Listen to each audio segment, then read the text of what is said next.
এক লক্ষটা যদি শূন্য থাকে, শূন্যের পার্শ্বে যদি একটা সংখ্যা না থাকে, সে শূন্যের কোনো দাম থাকে বাবা? মূল্য থাকে? সংখ্যা ছাড়া যেমন হাজার হাজার লক্ষ লক্ষ শূন্য মূল্যহীন, তেমনি এক ভক্তি ছাড়া কোটিবার কৃষ্ণ নাম করাটা আমাদের মূল্যহীন।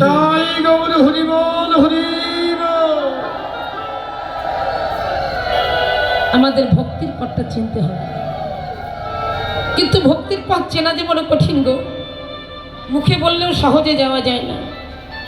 চৈতন্য চরিতামৃতে বলেছেন, কোন ভাগ্যে কোন জীব যদি একবারে তরে, নদীর প্রবাহে যেমন কাষ্ঠ লাগে তীরে। বিশাল সমুদ্রের মধ্যে একটা কাষ্ঠ যদি পড়ে যায়, তার দশাটা কেমন হয় গো? ওই কাষ্ঠটা কিন্তু শুধুই ভাসতে থাকে না। কেন? সমুদ্রের মধ্যে রয়েছে বড় বড় ঢেউ, ঢেউয়ের সঙ্গে করে শুধু একুল আর অকুল, একুল আর অকুল, কোনো কুলে গিয়ে কিন্তু স্থির হতে পারে না। তা কাষ্ঠটা কি কোনোদিন কুলে যেতে পারে না? বলে পারে।